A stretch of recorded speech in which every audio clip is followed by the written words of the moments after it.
Historically, January is just very, very, very, very quiet. We changed our fiscal year from September as the start of the year instead of January, and it makes our biggest quarter the most generous quarter. And then you can set budgets off of that much more easily and adjust along the way than opposed to the stress that every single nonprofit has. Pro tip for sure. If your fiscal year is January 1, that's a real stressful first 10 months of the year.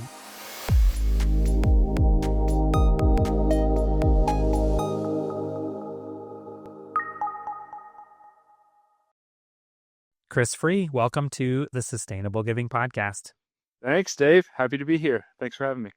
Yeah, buddy. I have been looking forward to this one for a minute. You and I met a little over 2 years ago, and we'll talk about that. But you have been on a pretty cool journey of candidly transformation, and it's been fun for me at a bit of a distance, but getting to work with you and the team to see not only the transformation within the organization, the Joshua Fund, who you work with, that we're going to talk about today, but candidly, you as a leader, man, it's been fun to watch.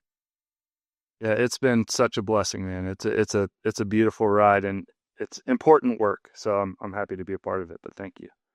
Awesome. Well, we're going to get to that in just a minute. We'll talk about the organization and the journey you've been on the last couple of years and just what's happened there. But I want to go back a little bit further in your background. You've got a background that I was reminded of the other day in storytelling, in production, video production, and now as a nonprofit leader. And so I just got to thinking, how has storytelling for you shaped the way that you think about generosity, about the work that you do? 100%. Yeah, I mean, it is the core thrust of everything. So if you go back to the genesis of how it all started for me, I ended up with my girlfriend, now wife, at a Barlow Girl concert. And if you don't remember who Barlow Girl is, it was a Christian like rock band in like the late 90s. And there was a concert, and halfway through the concert, they stopped everything. And there was a video, and it was a video, it went pitch black, a video about World Vision going into brothels and stealing little girls out of those brothels and giving them a home, giving them the gospel, and just loving on them, sharing the love of Christ to them. And in that moment, I was on this date with my girlfriend, and I just started bawling, man. And it was in that moment that I decided, it was a weird revelation. Whoever made that video is doing something with their life that makes a difference every single day. And I want to do something with my life that is that. And so story is the genesis of how I got into nonprofit work in general. So I don't know if that's where you're headed with that. No, I was curious, as somebody who's kind of visual oriented. I'm a photographer. Video is like my, love-hate. Turns out there's like 24 or 30 frames a second, Chris. And I'm like, I just want to get one frame, one good frame. Sure. So video is a little stressful for the perfectionist that is Dave, but it's just, I think it's important. And one of the themes on the podcast, Chris, has been how people's journeys, whether or not it started in this particular sector or this particular type of work or sustainable giving, how they tend to be the foundations for what ultimately enables us to do what we're doing in sustainable giving and leading nonprofits. So I'm always fascinated by that. Absolutely. It's a beautiful thing. Okay. So, as we mentioned, for those listeners who don't know what the Joshua Fund does, what drew you to the mission? Just tell us a little bit about what the organization does. Yeah, I had actually not heard of the Joshua Fund prior to accepting the role. A good friend of mine introduced me to the opportunity for the role, but there's a verse in Genesis, and I know not everyone here listening is a Christian, but the crux and the thrust of the organization is this verse out of Genesis 12:3, and it says, "I will bless those who bless you," and it's talking about the children of Israel. So our founder, Joel Rosenberg, he's like a 21-time New York Times bestselling author. And he took that verse to say, there's an inherent blessing in loving the people of Israel. And then he took a verse out of Matthew 22. It's the great commandment, and it's love God, love others. And so he's like, we're going to love Israel, and we're going to love the people in the nation, the region surrounding Israel. And so since 2006, that's been the crux of the organization Mm. and manifests itself in so many different ways. So basically, anything where we have an opportunity to show people the love of Christ and just pouring out love on them, that's what we're trying to do. So it might look like humanitarian food packs. It might look like, helping a mom choose life for her child by giving this mother the cost to fund their first child, the first year of life for their child. It could be, I mean, it takes all forms, man. But it's beautiful. It's essentially wherever there's a need, we're trying to figure out how to fill that need, and it's a lot of um, looking at organizations who are doing incredible work and coming alongside them with the finances to do that. And I'm just so blessed to be a part of it. Yeah. Well, and it's for a region, that has just been through so much, especially over the last 2 years. And even as we record this just recently, I don't know what the right language is around the Gaza war ending and Yeah. hostages being released and the idea that your organization exists to impact bless Israel and its neighbors and is so needed and so cool. Yeah.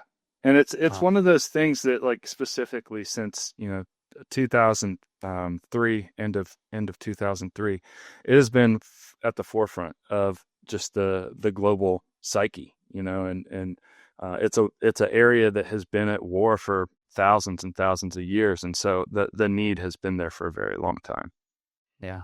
unfortunately. Yeah. Well, and part of the journey has been living through this transformation with recurring giving, even as you've been responding to really dramatic times and what's been going on, and I love that. So let's talk about this kind of transition for you, both not just as a leader but as an organization around sustainability. So for you, as you think about it, when did recurring giving really click for you, where it was not just a tactic or a checkbox, but a mindset, or maybe something that just might be an opportunity for the Joshua Fund? Yeah, I mean, it comes from a story as well. I mean, we were I came to the organization in fall of 2019, and at that point, it was pre-COVID, everything like that. We were a $5.3 million organization. So we just started trying to figure out where where can we grow. That was my role. What are our opportunities? And a few of the things that we noticed coming into it is, like, people give when there is a very large felt need, and love to give in disaster scenarios, and it just, like, the news cycle facilitates that. And we saw a big influx in giving around two events. One of them was the Syria earthquake, and another was a Lebanon blast. And in both of those instances, we had a dramatic influx of new donors come in, and then 13 months later they kind of cycled out. So we did a really bad job of cultivating those people, turning them into Mhm. recurring givers, and we saw a major opportunity there. So that's where it kind of started from. And then you pitched all of this stuff. I've heard you talk a couple times, but all of these stats, it's like, donation retention across nonprofits has been falling for decades, right? And um, you know, if you look at the nonprofit benchmark report, it's a pretty dire situation for nonprofits. But then the really, really, really bright light that you've been sharing with everyone is recurring giving. So yeah, Well, and I want to accentuate your point about the disaster situation because you said we didn't do very well, and I'm like, welcome to nonprofit fundraising around disasters. Because if you've been in fundraising for any period of time, you realize that when there are disasters or crisis situations, that often does result in an outpouring of support. But the reality is, the vast majority of those donors don't renew. They don't give a second gift, let alone become a recurring donor. And so you are not alone. But it's interesting to me that you saw that you had that personal story. You felt the sting of, wow, how awesome it was to see that outpouring of support for the Syria earthquake or the Lebanon blast. But then that 13 month later sting of like, oh, they didn't give again. What do we do about that? Okay, so let's move the story forward. As you think about building sustainable giving, um, what were some of the either early hesitations or maybe limiting beliefs that you had to overcome in that process? Dude, I was all in from the beginning. I mean, from yours there, yeah. When you showed me, I'm a big Dave Ramsey fan. Like, and when you showed me the um, recurring giving, how it outperformed the S&P 500, it to me it was like this is an outlier of outliers. There's something about this industry here that in the marketplace, uh, donor sentiment is changing, consumer sentiment is changing, and these really really large organizations, they figured it out. Your Amazon, your Netflix, all these recurring giving organizations and consumer organizations. And I mean, that was where it was for me. I mean, that it was like, this is obvious that this is the solution here, based on that one chart that you showed me. Well, and for our listeners who haven't picked up a copy of the book or haven't seen it, it's put out by an organization called the Subscription Institute, and it's called the Subscription Economy Index, and it shows basically the general market, which is humming along at 4.5% growth, and subscription oriented organizations are growing at 16.5% to be specific, and so 4x the growth rate. And absolutely, and so let's kind of take the clock to a little over 2 years ago. None of us understood what would be happening in the Middle East before October of 2023, but you were already all in. So what were some of the things that you, once you made that decision to prioritize sustainability, what were some of those first practical steps you took? Yeah. So when I looked at your stat sheet and all of that, we tried to work really really hard to kind of roll out a lot of this stuff, because it seemed like the framework is what was necessary. The workflow was what was necessary to actually get this machine to work. There were a lot of things, the way that we were asking, the way that we were engaging with donors, all of that stuff. I saw your retention rate for recurring donors 78 to 86%. Long-term value of this 5 to 7 times one-time givers. 6 times more likely to give a legacy gift, 25% over and above giving on recurring. So it's like, we got to build the framework around recurring giving in general. And so we there were a couple periods leading up to that where we had this dramatic influx of giving coming in, and we had started already asking people to consider recurring giving, but the tools that we had in place were not facilitating that, Mm. and they were actually hindering it. We had a self-hosted donation form on our website, and Home built.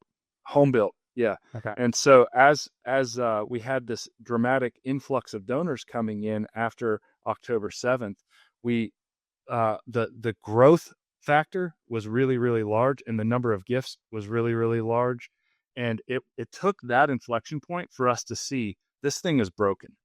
And we had a lot of donors that were calling in, like, we're trying to create a gift and we're trying to do it this way. And we were able to see problems that we couldn't see when our gifts were like at a lower level, right? When we had a lower level of volume. So that was like an inflection point for us to say, we have got to get a tool that is going to allow us to do that. So we put in, do you want me to say who it is, who we were Yeah, using? sure. Yeah, that's helpful. Yeah, so we shifted over to Fundraise Up, and I did a lot of background work researching this agency, and a good friend of mine from college gave the most glowing endorsement I could ever hear on it. Was like, this thing is like a Ferrari, and that has been my experience. So we put Fundraise Up on that, and it actually covered a multitude of sins. Like, there were a lot of things in our CRM that it was just falling short, and this kind of bridged the gap for that. A lot of the things that you were asking us to consider, like, you got to benchmark everything, because if you don't know what that benchmark is, you can't improve it. Yeah. So coming in, we had a benchmark. Now, with Fundraise Up, we stopped losing money because our donation form wasn't working. We started asking people if they would consider monthly recurring giving. We changed the default on the donation form to monthly, and those 3 or 4 little tweaks on the front end became a really, really dramatic catalyst for us to start building our recurring giving. And I would very much encourage people. We're heading into the giving season here. You got Giving Tuesday. You got end of year giving. People giving their last gift. Change that monthly recurring donation button to default as monthly from one time before year end, and that'll give you a dramatic jump start. Yeah. Yeah. So, 2 years ago, none of us could have predicted October 7th and just the war that has ensued over the last 2 years. You and I had just met. One of the cool things about the chance to have this conversation, and you mentioned it, is you were an early organization going through our Sustainable Giving Accelerator process, right? You went through the deep dive. We talked through what is that roadmap moving forward. And so what has that meant to you? And what are some of the other insights that you felt like were key over this last 2 years? Because I want to get, for listeners who haven't heard the end of the story, I do want to get to the results because they blow my mind, even as you share them. But what were some of those things that really stood out to you as you look back at that time? Yeah, a lot of it seemed to center around, each organization has its niche, and that's what people uniquely come to you for. And I think we knew it going into working with you, but we know it even more now is, the more you double down on your niche and the things that uniquely position you to, do what you do well, uh, the better you're going to do. That's where, you were talking about the 10x multiplier. Where are your opportunities as an organization to have, 10x? For us as an organization, I have one of the most talented writers that you could ever meet in Chelsea Burnett. And I have an incredible graphic designer in Patrick Wright. And those two people together, they are our 10x multiplier. They have given our brand the ability to speak out and to say things in such a beautiful way that connects people geopolitically with what's happening in the world, to how they can really make a difference in the lives of people across the epicenter. And so we doubled down on that. We tried to figure out what is the maximum frequency that we can communicate with people, because we know that these stories that they're telling are just so incredibly powerful. And so that was one side of it. Automating everything was another big takeaway. We're a team. Our entire team is three people. It's a writer, a graphic designer, and I consider myself like a data nerd.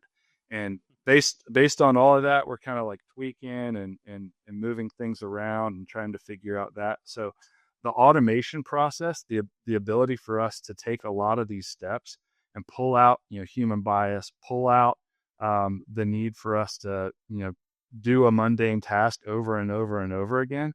That has been the true gas on a lot of this stuff. But then doing that in the context of recurring giving has been even better, because not only are you're communicating with people much, so we're turning up the volume, but a certain percentage of those people are going to become recurring givers. And so that has just resulted in a very slow, very steady climb over time, which is, it's a beautiful thing when you see that just continue to go up.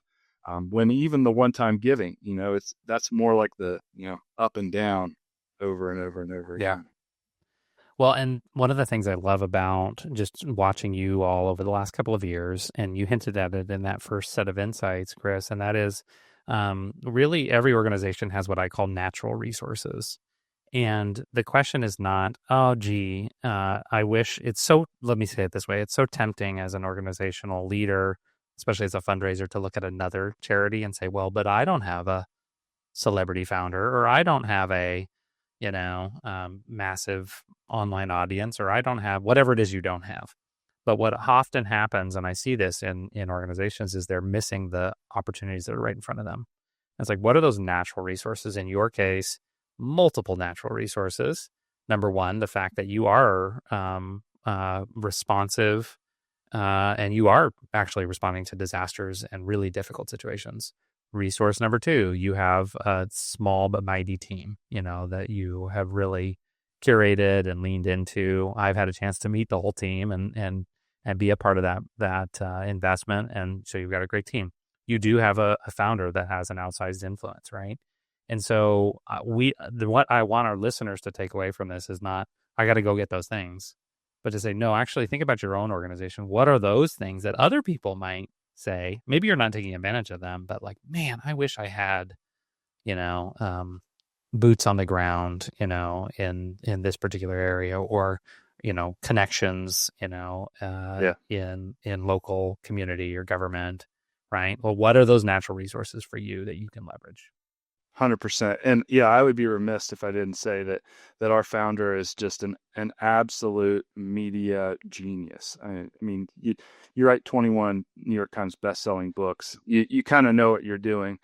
And our executive director, very, very gifted with people, and so we've got a lot of things going for us in that regard.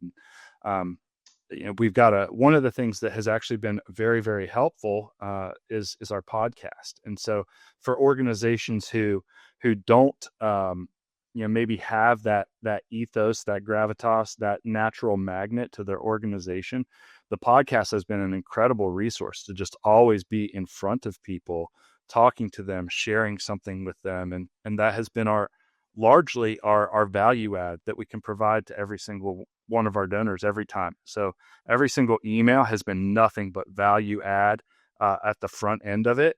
And then when you keep providing that value to them, they will reward you for it. And you don't do it for that, but you see it happen. Well, I think one of the principles there is, how are we engaging and affirming, right? One, how are we affirming donors, whether they're single gift donors, and closing that loop, or if they are recurring donors, what are we doing to affirm them? But then what are we doing to engage them? And then if a single gift donor, what are we doing to invite them into increased impact through ongoing giving? One of the other things, Chris, I want to make sure we spend a little bit of time on is, we've talked about disasters and crisis, and the way I've always said it is that, people talk about how necessity is the mother of invention.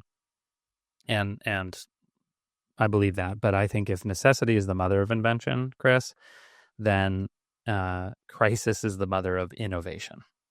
Mm-hmm. And so I don't want to diminish the fact that we all, in every organization, whether or not we're a humanitarian organization or a local social services charity or a food bank or whatever, we all have crisis moments. Sometimes they're external, right? There's an invasion or a conflict that, that happens. Sometimes those crises are internal. And I think it's really important to accentuate, because as much as you all have been able to grow your impact in light of the crisis, if you weren't ready and you weren't investing in sustainability, you would have had that same flash in the pan that you had back in Syria.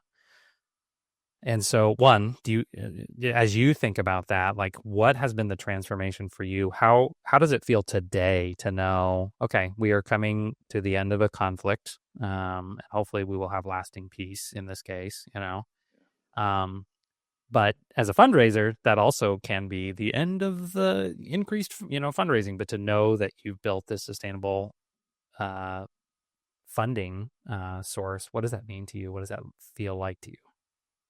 Yeah, I think the most beautiful thing is recognizing, and I've heard you talk about it with your other guests, is you're inviting people into an opportunity to be generous, to express generosity, to connect with people and plant shade trees under which you will never sit. Like that. There's something about loving on people and the selflessness that comes along to that you're inviting people into and giving them that opportunity.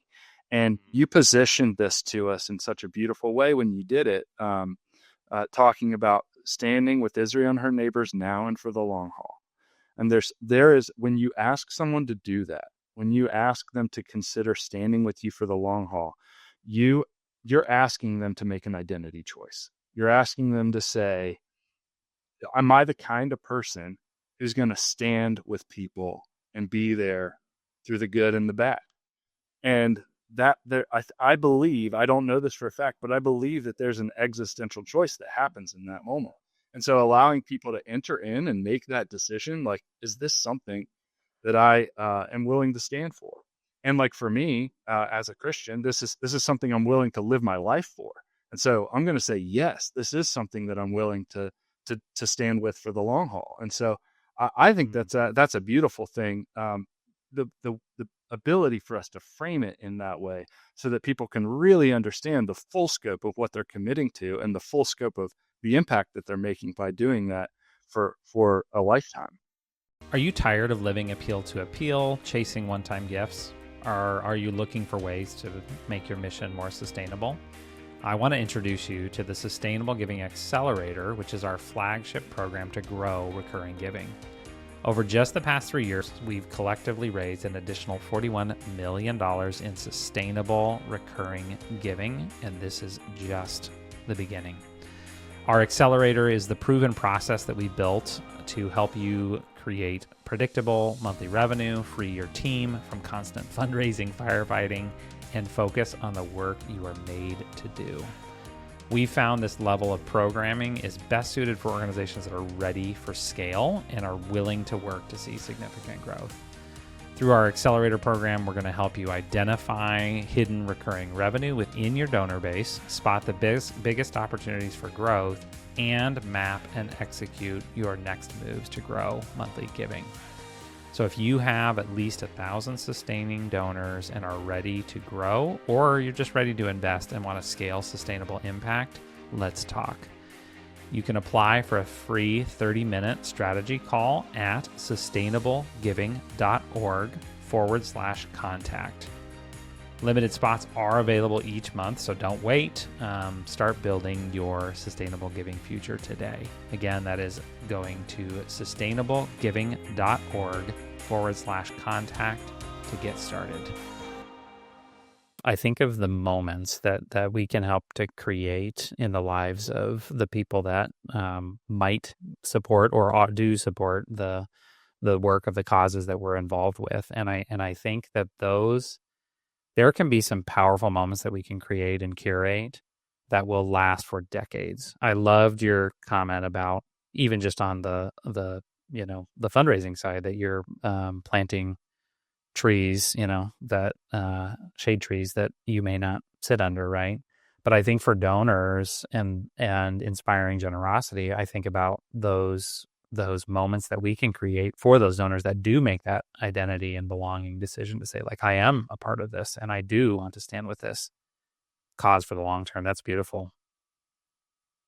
Yeah, I think about we did a recent episode with Tina Hutchins. I highly recommend going back if you didn't get a chance to listen to it, and about her time with International Justice Mission and how she was standing. Amazing.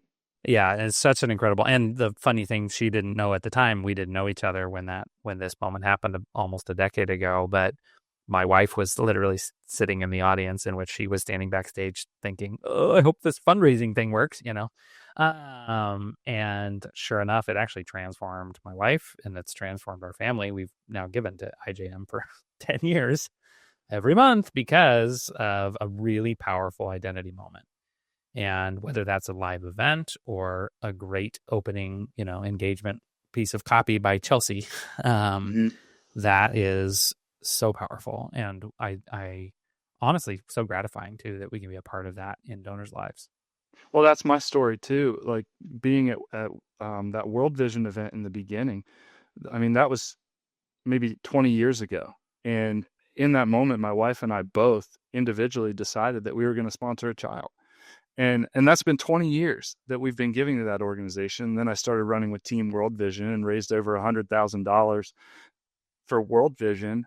And it's all because I watched that video, that one video. It's crazy that connection point, that high that you talked about, creating for people in their first engagement with you.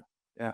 So good, so good. And we can create that in traditional fundraising events. You had that moment in a concert. My wife had that moment at a women's convention, conference. It wasn't a let's go to the fundraising thing and talk about fundraising. These are all profound moments that actually came in other moments.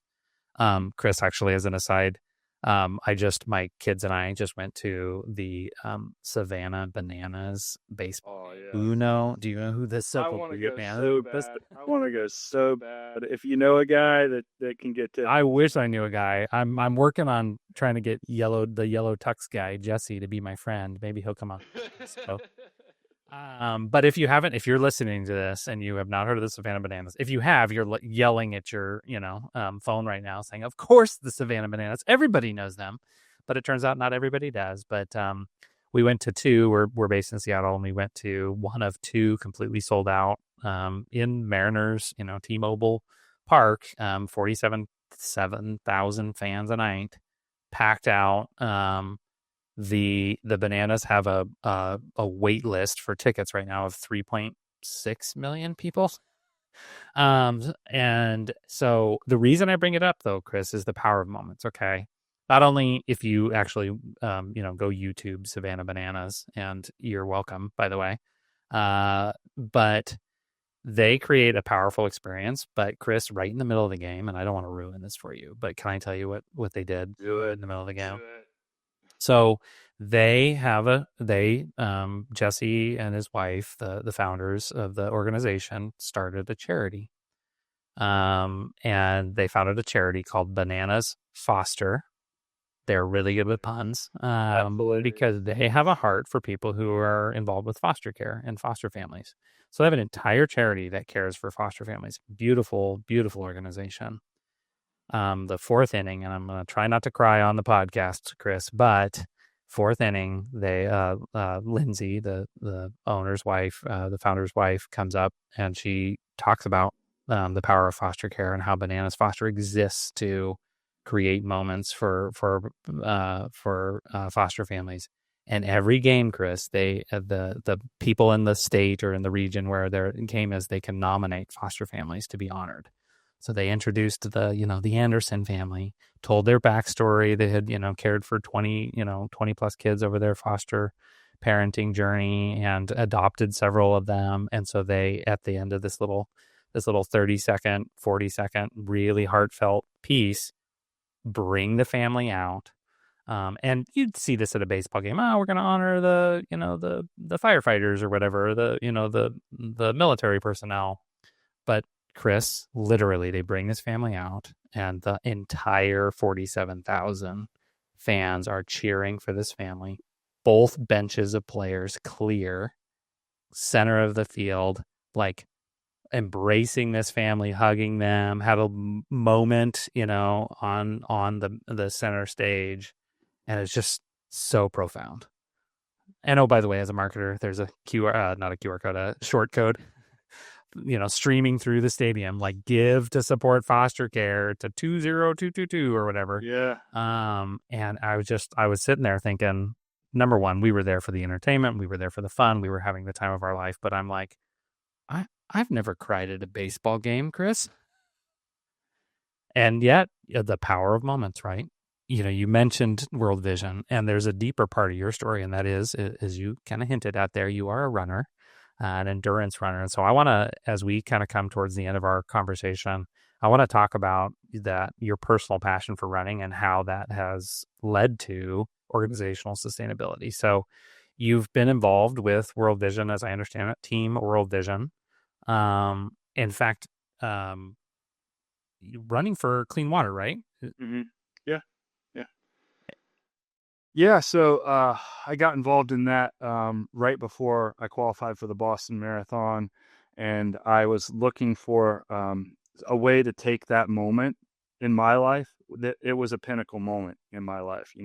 You work for years and years and years and years to qualify for Boston. I was like, I want to make this not about me. I want to make it something bigger, and allowing other people to come in and be a part of that. And so I decided I was going to start running with World Vision, and so I did it on my own. They don't have a thing for it. I just started fundraising as a result of that with Team World Vision as a DIY fundraiser, and through that, since that point, I've run all of the World Marathon, well, 6 of the World Marathon majors with them. So Boston, Chicago, New York, Berlin, Tokyo, and using that as a catalyst, as a moment to invite people to be a part of that, and doing exactly what you're saying, taking this inflection point of attention, um, and showing people, we're doing something hard together, but it's meaningful. And so taking that moment to do it.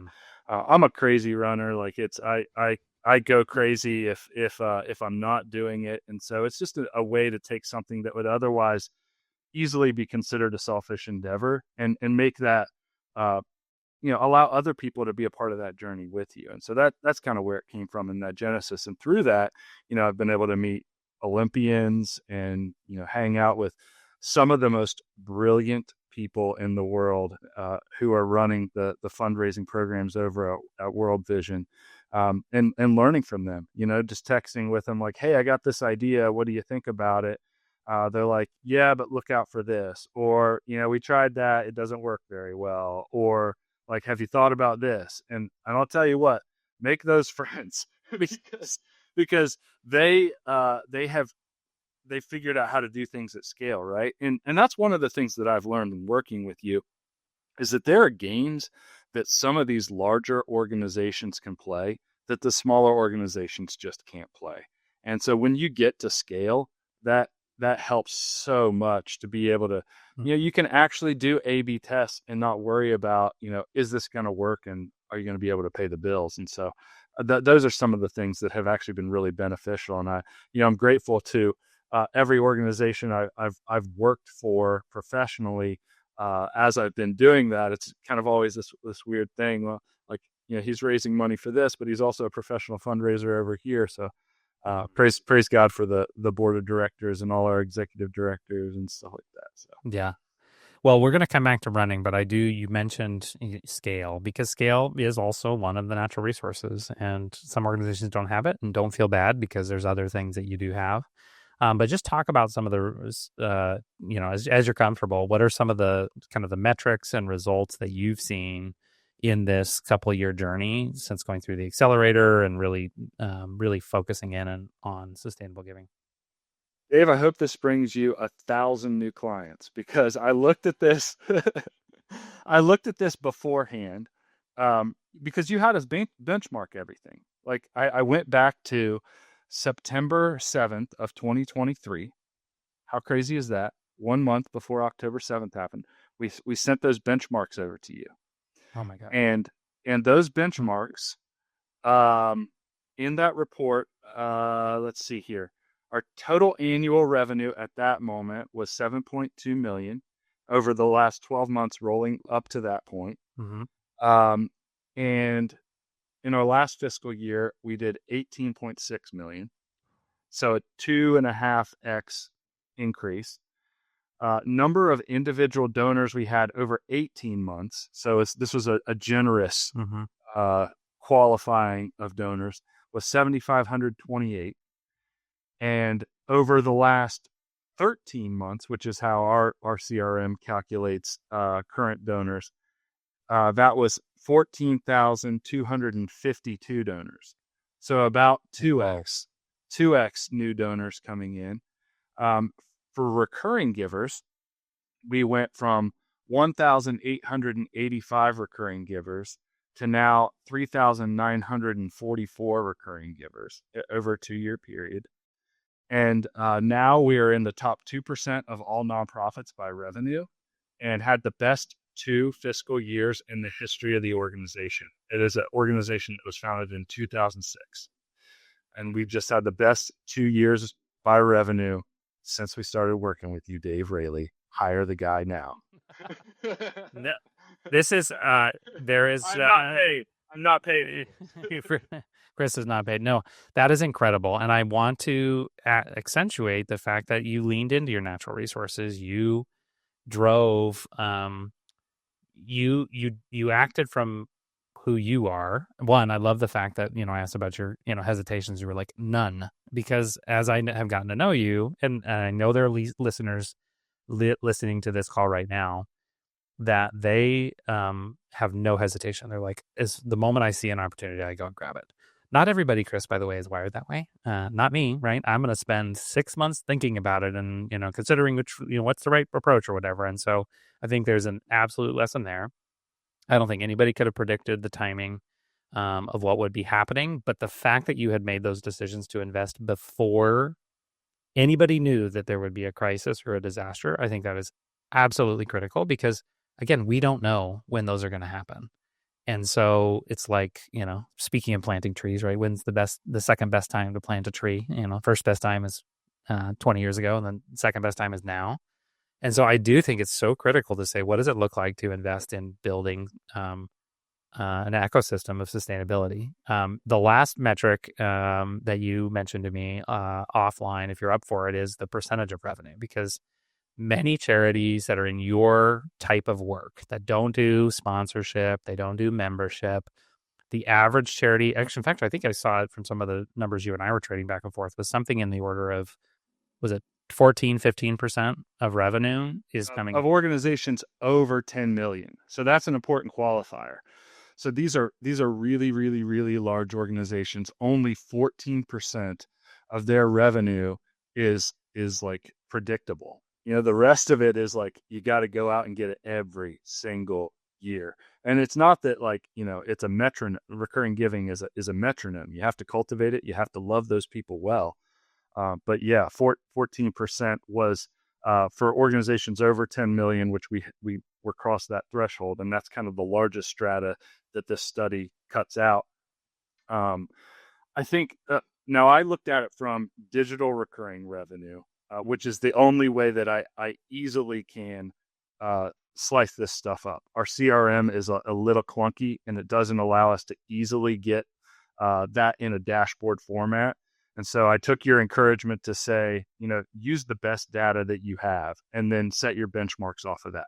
So by that measure, I think we're around 47% recurring revenue versus um, one-time revenue. And that's astounding because it allows you to set budgets much more effectively.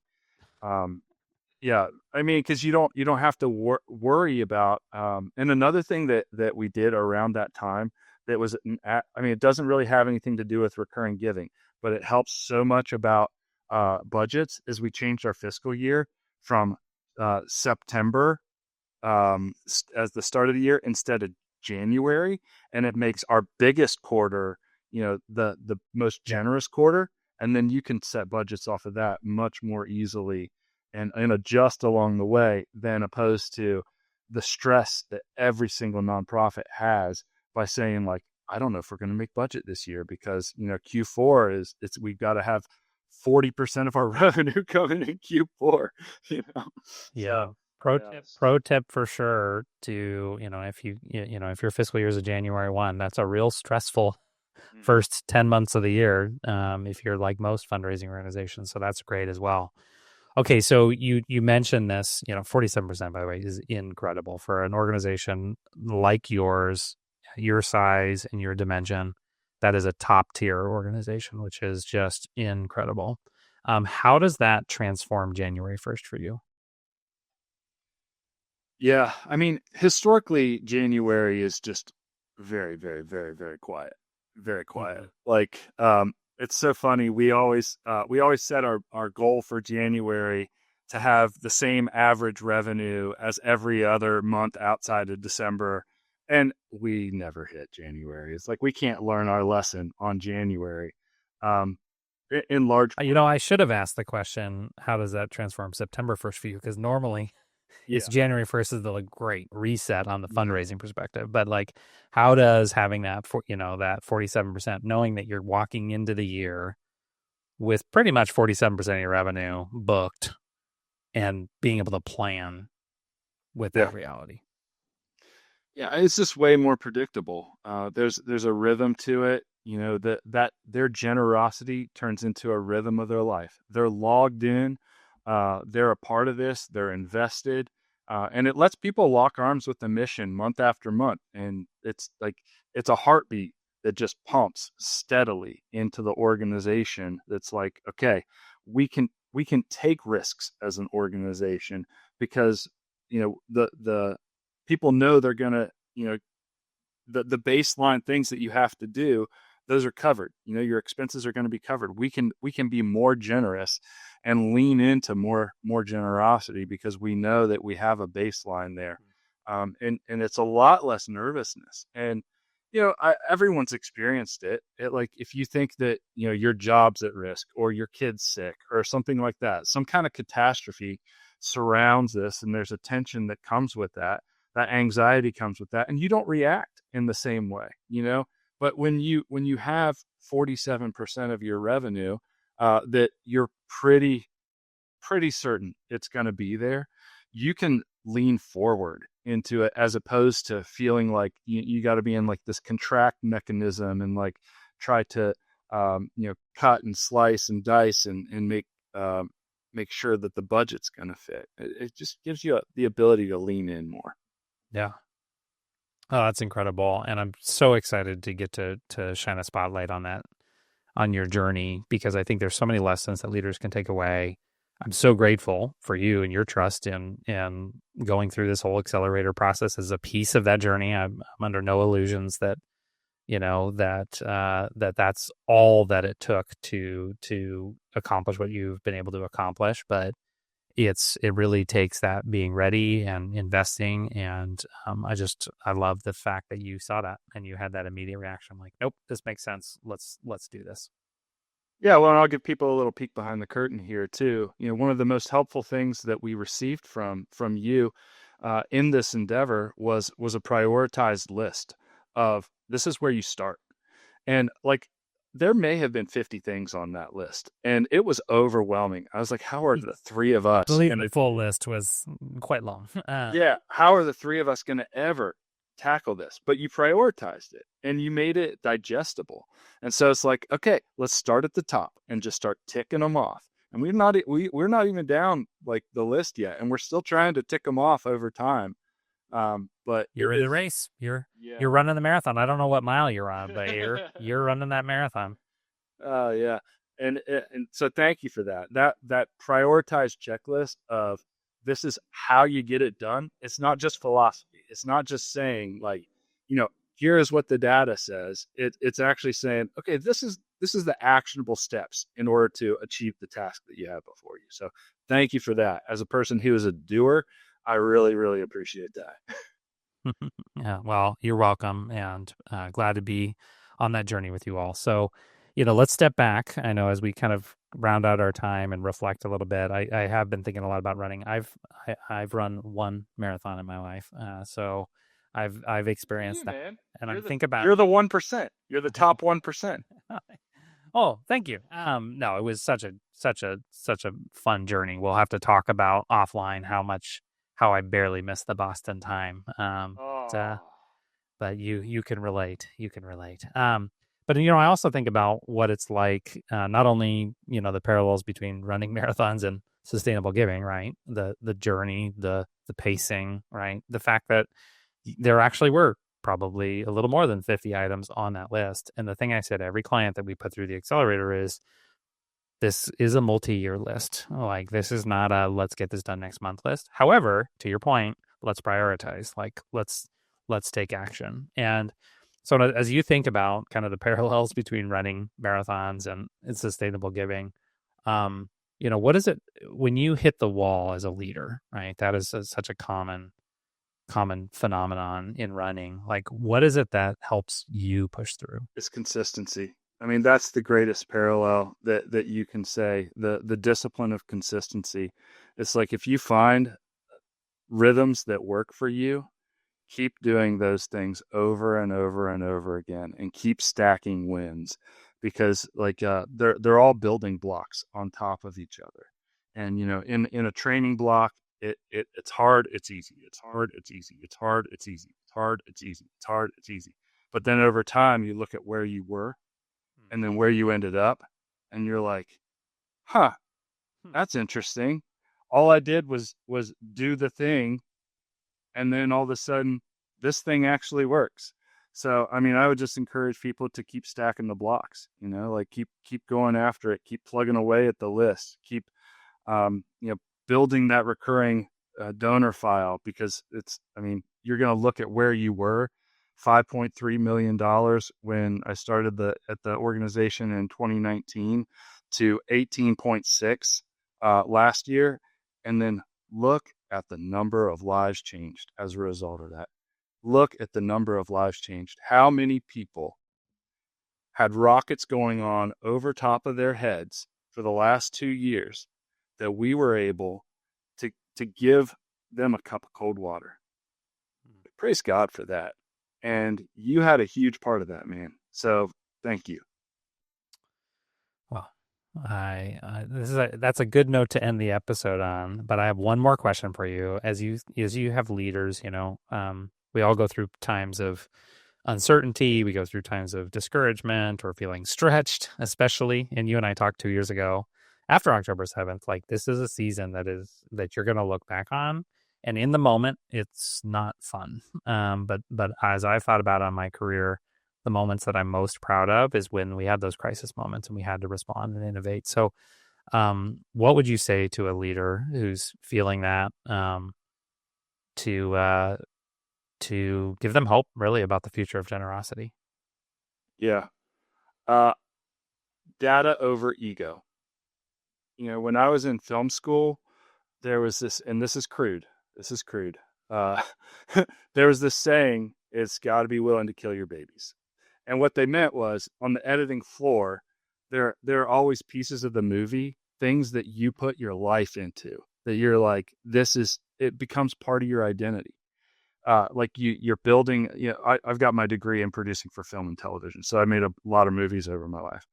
And when you're in that, you're looking at something that you invested weeks of your life into making. And then you get to the editing room and you're like, this is total garbage. But you want to keep it in because it's part of your identity.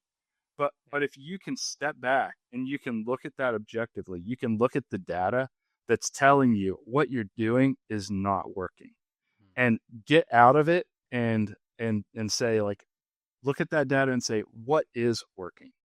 Pull your ego out of it and look at what does the data say, and then lean into that, and then just keep getting after it. And the ability for us to say, if we're in a team meeting and there's some heated opinions on, like, I want to go this route or I want to go this route, the answer is always, what does the data say? And I think that has helped so much through all of this, in especially tense situations where you get a lot of opinions and you're putting a lot of duct tape on a lot of things in order to hold the fuselage together because it's taken off so fast, But yeah, I think that's been what's kind of helped us a ton over the years here. So good. So good. Well, Chris, thank you for just, again, leaning into who you are, your life experiences, whether that's the runner or the storyteller, the heartfelt individual that I've gotten to know you as, somebody who actually does, like, you feel that opportunity, right? And you respond to that. And so thank you for leaning into that and for showing what sustainable giving looks like in practice. Absolutely. And thank you for having me. And if anyone here would like to know what we have been doing, you can sign up to be an Epicenter ally, and a monthly donation of any amount. And you can kind of see what we're doing here at joshuafund.com. The joshuafund.com. Go and check it out. Now, they're doing great work. And again, thanks, Chris, for being on the show, and looking forward to our next conversation. Bless you, brother. Thank you so much. Thanks for tuning in to this episode of the Sustainable Giving Podcast. I hope you found the information helpful and that you're able to walk away with insights that you can use to start building a steady stream of recurring revenue for your organization. For even more resources to help you build a thriving recurring giving program, go online to sustainablegiving.org. That's sustainablegiving.org. And lastly, if a leader comes to mind that you think would benefit from this episode, would you do me a favor? Would you share this episode with them? Just that little act could be the difference they need to start growing sustainable recurring giving for their own organization. Until next time, thanks for joining us.